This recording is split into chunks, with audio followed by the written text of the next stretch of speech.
பாஸ்கா காலம் 3ஆம் வாரம் திங்கட்கிழமை.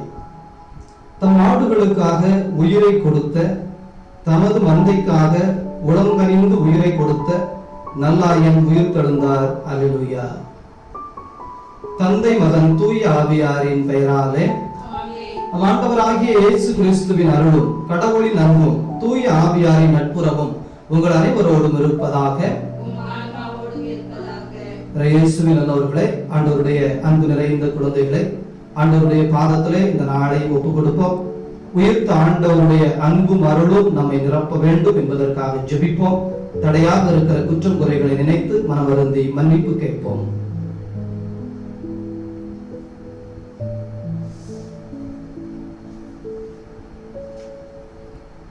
எல்லாம் வல்ல இறைவனிடமும் சகோதர சகோதரிகளே உங்களிடமும் நான் பாவி என ஏற்றுக்கொள்கிறேன். ஏனெனில் என் சிந்தனையால், சொல்லாலும் செயலாலும் கடமையில் தவறியதாலும் பாவங்கள் பல செய்தேன். என் பாவமே, என் பாவமே, என் பெரும் பாவமே. ஆகையால் எப்போதும் கன்னியான புனித மரியாதையும் வானதூதர் புனிதர்களையும் சகோதர சகோதரிகளே உங்களையும் நம் இறைவனாகிய ஆண்டவரிடம் எனக்காக வேண்டிக் கொள்ள மன்றாடுகிறேன். எல்லாம் வல்ல கடவுள் நம் மீது இரக்கம் வைத்து நம் பாவங்களை மன்னித்து நம்மை நிலை வாழ்வுக்கு அழைத்து செல்வாராக. ஆண்டவரே இரக்கமாயிரும். கிறிஸ்துவே இரக்கமாயிரும். ஆண்டவரே இரக்கமாயிரும். மன்றாடுவோமாக. இதய அமைதியே இறைவா, பாஸ்கா அருள் உதவிகளால் கிறிஸ்துவின் இயல்பிற்கு ஏற்ப எங்களை மாற்றி அருளோமை வேண்டுகிறோம். ஆதலால் பழைய மனிதனுக்குரிய இயல்புகளை களைந்துவிட்டு அவருடைய வழிகளில் வாழ எங்களுக்கு வரமருள்வீராக. உமோடு தூய ஆவியாரின் ஒன்றிப்பில் என்றென்று வாழ்ந்து ஆட்சி செய்கின்ற அவர் வழியாக உம்மை மன்றாடுகின்றோம்.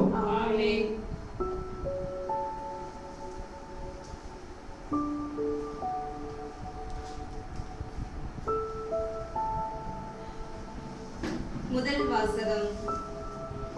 திருத்தூதர் பணிகள் நூலிலிருந்து வாசகம். அதிகாரம் 6, இறை வார்த்தைகள் 8 முதல் 15 முடிய. அந்நாட்களில் ஸ்தேவான் அருளும் வல்லமையும் நிறைந்தவராய் மக்களிடையே பெரும் அரும் செயல்களையும் அரும் அடையாளங்களையும் செய்து வந்தார். அப்பொழுது உரிமை அடைந்தோர் எனப்படுவோரின் தொழுகை கூடத்தை சேர்ந்த சிலரும், சிரேன், அலெக்சாந்திரியா நகரினரும், சிலிசியா, ஆசியா மாநிலத்தவரும் ஸ்தேவானோடு வாதாட தொடங்கினர். ஆனால் அவரது ஞானத்தையும் தூய ஆவி வாயிலாக அவர் பேசிய வார்த்தைகளையும் எதிர்த்து நிற்க அவர்களால் இயலவில்லை. பின்பு அவர்கள், இவன் மோசேக்கும் கடவுளுக்கும் எதிராக பழி சொற்கள் சொன்னதை நாங்கள் கேட்டிருக்கிறோம் என்று கூற சிலரை தூண்டிவிட்டனர். அவ்வாறே அவர்கள் மக்களையும் மூப்பர்களையும் மறைநூல் அறிஞர்களையும் அவருக்கு எதிராக கிளர்ந்தெழச் செய்தார்கள். உடனே அவர்கள் எழுந்து வந்து அவரை பிடித்து தலைமை சங்கத்துக்கு இழுத்துச் சென்றார்கள். மேலும் பொய் சாட்சிகளை கொண்டு வந்து நிறுத்தினார்கள். அவர்கள், இந்த மனிதன் இத்தூய இடத்தை திருச்சட்டத்தையும் எதிர்த்து ஓயாமல் பேசி வருகிறான் என்று கூறினார்கள். மேலும் அவர்கள், நசரேயராகிய இயேசு இந்த இடத்தை அழித்து விடுவார் என்றும் மோசே நமக்கு கொடுத்திருக்கிற முறைமைகளை மாற்றி விடுவார் என்றும் இவன் கூற கேட்டோம் என்றார்கள். தலைமை சங்கத்தில் அமர்ந்திருந்த அனைவரும் அவரை உற்று பார்த்தபோது அவரது முகம் வானதூதரின் முகம் போல் இருக்க கண்டனர். ஆண்டவரின் அருள்வாக்கு. இறைவனுக்கு நன்றி. பதிலுரை பாடல். பல்லவி. ஆண்டவர் திருச்சட்டப்படி நடப்போர் பேறு பெற்றோர். ஆண்டவர் திருச்சட்டப்படி நடப்போர் பேறு பெற்றோர். தலைவர்கள் ஒன்று கூடி எனக்கு எதிராய் சூழ்ச்சி செய்தாலும் உம் ஊழியன் உம்முடைய விதிமுறைகளை குறித்தே சிந்திக்கின்றேன். ஏனெனில் உம் ஒழுங்குமுறைகள் எனக்கு இன்பம் தருகின்றன, அவையே எனக்கு அறிவுரையாளர். பல்லவி. ஆண்டவர் திருச்சட்டப்படி நடப்போர் பேறு பெற்றோர். என் வழிமுறைகளை உமக்கு எடுத்துச் சொன்னேன். நீர் என் மன்றாட்டை கேட்டருளினேன். உம் விதிமுறைகளை எனக்கு கற்றுத்தாரும். உம் நியமங்கள் காட்டும் வழியை என்றும் உணர்த்தியருளும். உம் வியத்தகு செயல்கள் பற்றி நான் சிந்தனை செய்வேன். பல்லவி. பல்லவி. ஆண்டவர் திருச்சட்டப்படி நடப்போர் பேர் பெற்றோர். பொய் வழியை என்னை விட்டு விலக்கியருளும். உமது திருச்சட்டத்தை எனக்கு கற்றுத்தாரும். உண்மையின் பாதையை நான் தேர்ந்து கொண்டேன். உம் நீதி நெறிகளை என் கண்முன் நிறுத்தியுள்ளேன். பல்லவி. ஆண்டவர் திருச்சட்டப்படி நடப்போர் பேர் பெற்றோர்.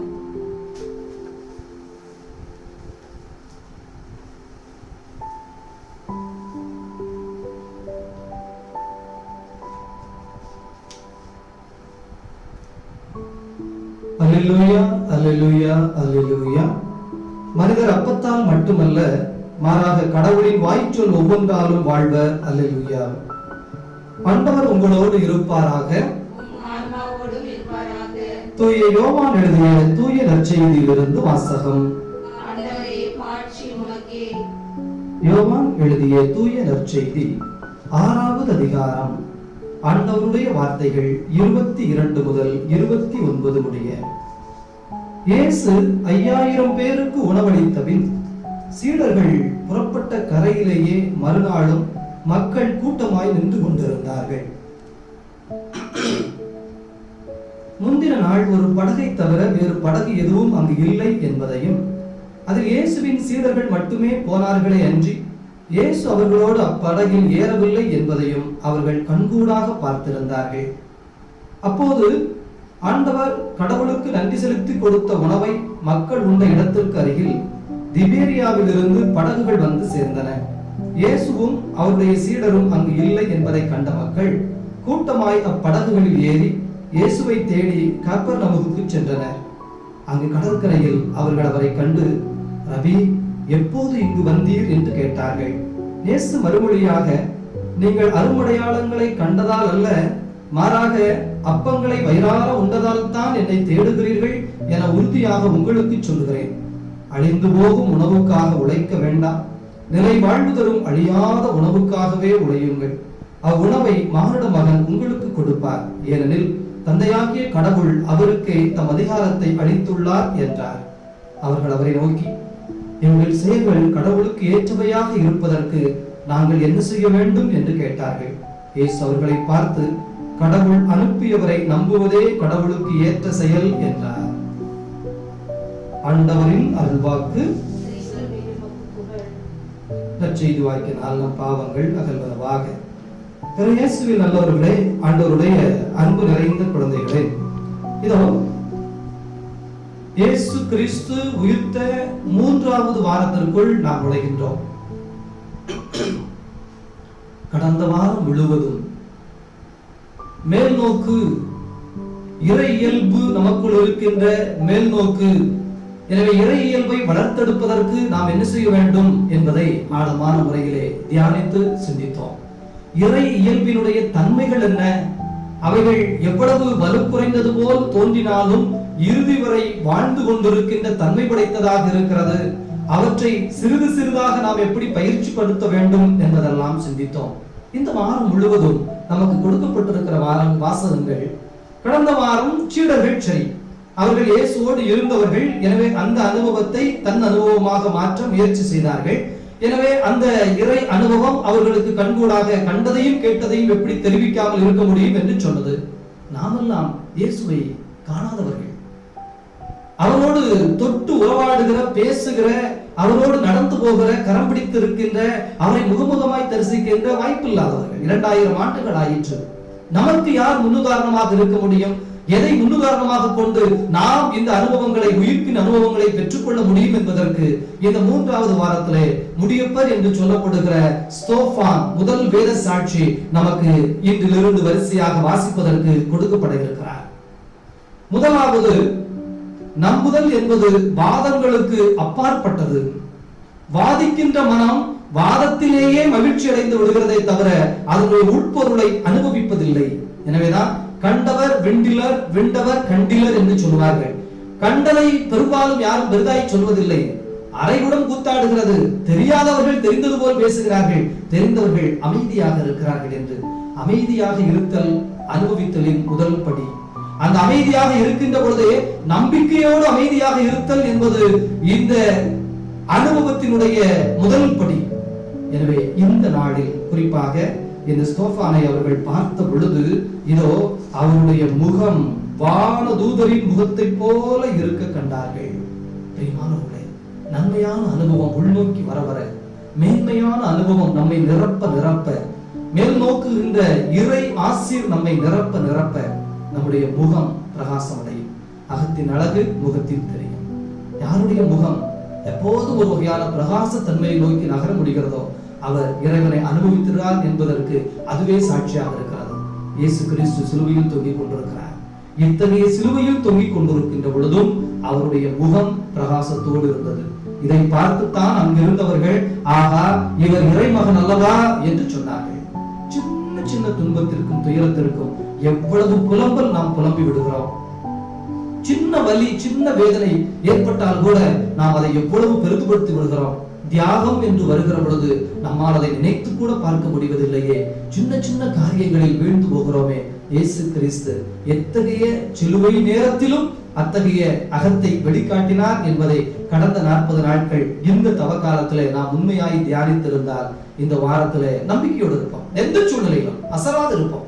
எத்தகைய இக்கட்டிலும் நிறைவோடு இருப்போம். ஆண்டவர் அந்த அனுபவத்தை நமக்கு தரட்டும். நம்பிக்கையின் அனுபவமாக உயிர்ப்பின் அனுபவம் மாறுகிறது என்பதை இந்த வாரத்திலே நாம் ஆழமாக தியானிக்க, சிந்திக்க அழைக்கப்படுகிறோம். தொடர்ந்து தியானிப்போம். ஸ்தோபானுடைய வாழ்வு நமக்கு முன்னுதாரணமான வாழ்வாக, எப்படி எரிகின்ற நெருப்பிலிருந்து இந்த பாஸ்கா திரியிலிருந்து மற்ற திரிகள் பற்ற வைக்கப்படுகின்றனோ அதே போல இந்த பாஸ்கா திரி நம்முடைய உள்ளத்திலே எரியும் நெருப்பாக மாற, ஒளிதருகின்ற நெருப்பாக மாற, நாமும் நம்பிக்கையின் விளக்காக மாற இத்திருப்பலியில் ஜெபிப்போம்.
சகோதர சகோதரிகளே, உங்களுடையதும் என்னுடையதுமான இப்பலி எல்லாம் வல்ல தந்தையாய் இறைவனுக்கு ஏற்றதாகும்படி மன்றாடுங்கள்.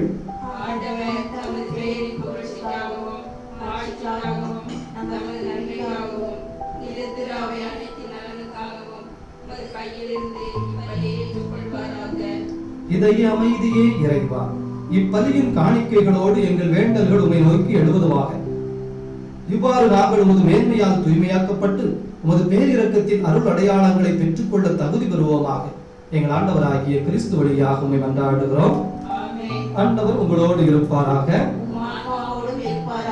இதயங்களை மேலே எழுப்புங்கள். நம் இறைவனாகிய ஆண்டவருக்கு நன்றி கூறுவோம். ஆண்டவரே, எக்காலத்திலும் உம்மை புகழ்ந்துரைப்பதும் எல்லாவற்றுக்கு மேலாக எங்கள் பாஸ்காவாகிய கிறிஸ்து பலியாகி உயிர்த்த இந்நாட்களில் உம்மை இன்னும் மிகுதியாக வாழ்த்தி போற்றுவதும் மெய்யாகவே தகுதியும் நீதியுமாகும், எங்கள் கடமையும் மீட்புக்குரிய செயலுமாகும். கிறிஸ்து தமது திருவுடலை ஒப்புக் கொடுத்து சிலுவையின் மெய்யான பலியில் முற்கால பலிகள் நிறைவு பெறச் செய்தார். எங்கள் வீட்டிற்காக அவர் உம்மிடம் தம்மையே கையளித்த பொழுது அவரே குருவாகவும் பலிபீடமாகவும் செம்மறியாகவும் விளங்கினார். ஆகவே பாஸ்கா மகிழ்ச்சி பொங்க உலக மாந்தர் அனைவரோடும் நாங்களும் இணைந்து போற்றி புகழ்ந்து அக்களித்து சொல்வதாவது: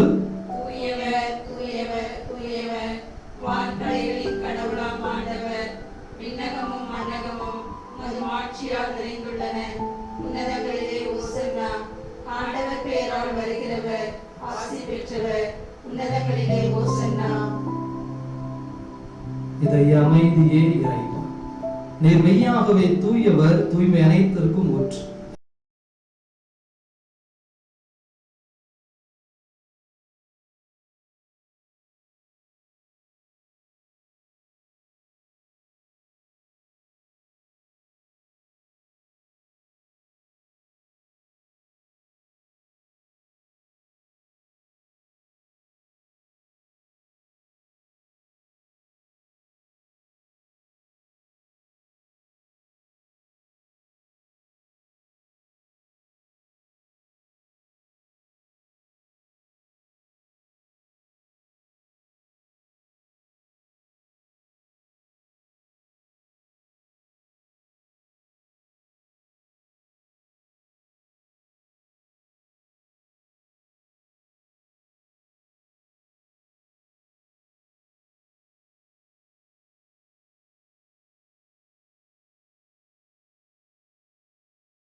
கிறிஸ்துவின் இறப்பினையும் உயிர்ப்பினையும் நினைவு கூர்ந்து வாழ்வதரும் அப்பத்தினையும் மீட்பளிக்கும் கிண்ணத்தினையும் ஒப்புக் கொடுக்கின்றோம்.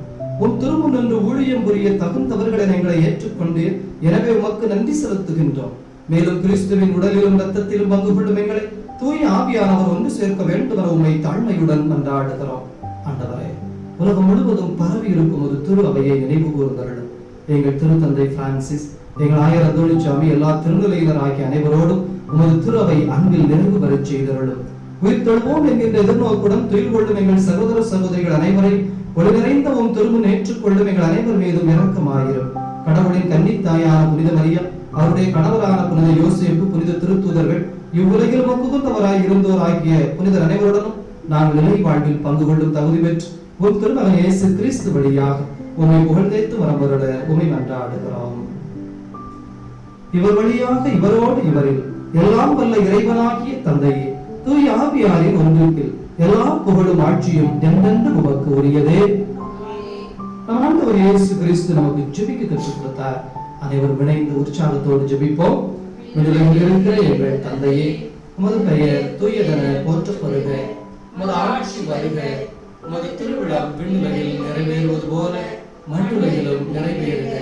எங்கள் அன்றாட உணவை இன்று எங்களுக்கு தாரும். எங்களுக்கு எதிராக குற்றம் செய்தோரை நாங்கள் மன்னிப்பது போல எங்கள் குற்றங்களையும் மன்னியும்.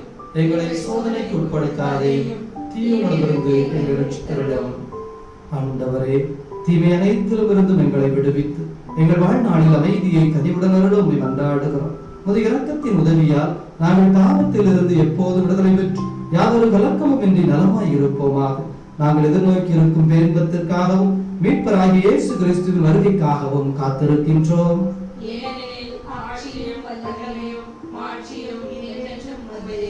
ஆண்டவரே இயேசு கிறிஸ்துவே, அமைதியை உங்களுக்கு விட்டு சொல்கிறேன், என் அமைதியை உங்களுக்கு அளிக்கிறேன் என்றும் திருத்தூதர்களுக்கு மொழிந்தீரே. எங்கள் பாவங்களை பாராமல் உமது திருவையின் நம்பிக்கையை கண்ணோக்கி உமது திருவுளத்திற்கு ஏற்பதற்கு அமைதியை ஒற்றுமையும் தந்தருள்வீராக. என்றென்று வாழ்ந்து ஆட்சி செய்கின்றவர் நீரே. ஆண்டவருடைய அமைதி உங்களோடு என்றும் இருப்பதாக. ஆண்டவருடைய அன்புள்ளவர்களே, இந்த சமாதானம் சொல்லுகின்ற ஒரு நிகழ்வு என்பது மிக முக்கியமான ஒரு நிகழ்வாக திருப்பலியிலே நமக்கு கொண்டாடப்படுகிறது. இயேசு கிறிஸ்துவை உட்கொள்வதற்கு ஒரே தகுதி சமாதானத்தோடு இருத்தல், மனதிலே அமைதியோடு இருத்தல். நம்முடைய அமைதியை குலைத்து விடுவதற்கு எத்தனையோ துன்பங்கள் வருகின்றன. பவுலடிகளார் அருமையாய் சொல்லுகிறார், கிறிஸ்துவின் அன்பிலிருந்து என்னை எது பிரிக்க முடியும்? துன்பமா, துயரமா, பட்டினியா, நோயா, சாவா?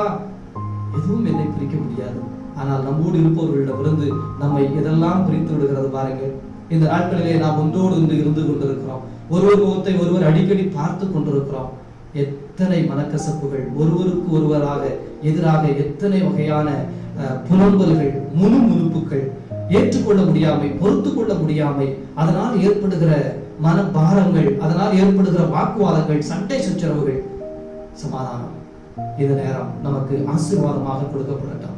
நமது குடும்பத்திலே இதோ இந்த வாசகங்களில் சொன்னதைப் போல என் நிலை வந்தாலும் அமைதியோடு எல்லாம் நலமாய் முடியும் என்கின்ற நம்பிக்கையோடு இருக்கிறோம் என்கின்ற நம்பிக்கையை ஒருவருக்கொருவர் நாம் சமாதானமாக அறிவித்துக் கொள்வோம். சமாதானம். உலகின் பாவங்களை போக்கும் இறைவனின் செம்மறியே, உலகின் பாவங்களை போக்கும்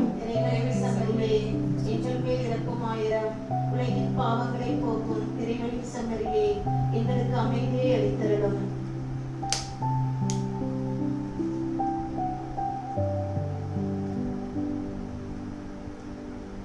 இதோ இறைவனின் செம்மறி, இதோ உலகின் பாவங்களை போக்குகிறவர். செம்மறியின் விருந்து கிடைக்கப் பெற்றோர் பேர் பெற்றோர். ஆண்டவரே, இடத்தில் எழுந்தருள நான் தகுதியற்றவள். ஆனால் ஒரு வார்த்தை மட்டும் சொல்லியருளும், எனது ஆன்மா நலமடையும். கிறிஸ்துவின் திருவுடல் திரு ரத்தம் நம்மை காத்து நிலை வாழ்வடைக்கும்.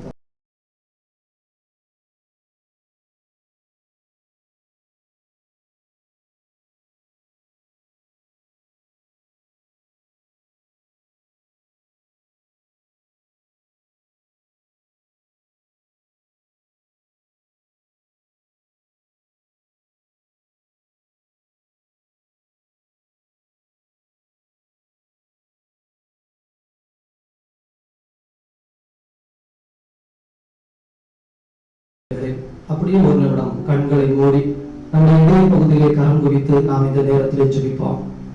நாம் உற்று கவனிக்க வேண்டிய இடம் நம்முடைய இதயம். இதயம் ஒரு வழியில் செல்வதற்கு தீர்மானித்து விட்டது என்றால், மனம் இருந்தால் மார்க்கம் உண்டு, நிச்சயமாக அங்கே வழி பிறக்கும். எனவே நம்புகின்ற உள்ளம் நம்பிக்கைக்கான வழியை தேடும். அங்கே எல்லாவற்றிற்குமான வழி நிச்சயம் திறக்கப்படும். இந்த நாட்களிலே இதோ ஆழமான நம்பிக்கை நம்முடைய உள்ளத்தில் வேரூன்ற வேண்டும்.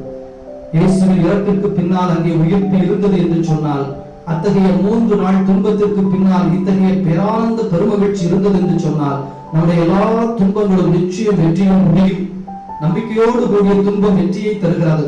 நம்பிக்கையோடு கூடிய பொறுத்தல் நிச்சயம் நிறைவை தருகிறது. ஆழமான முறையிலே எல்லாவற்றையும் நம்பிக்கையின் அடிப்படையில் இருந்து பார்ப்பதற்கு, நம்பிக்கையின் கண்ணாடிகளை போட்டுக்கொண்டு பார்ப்பதற்கு, எல்லாவற்றையும் நம்பி பார்ப்பதற்கு இந்த நாளிலே நாம் உருக்கத்தோடு ஜெபிப்போம்.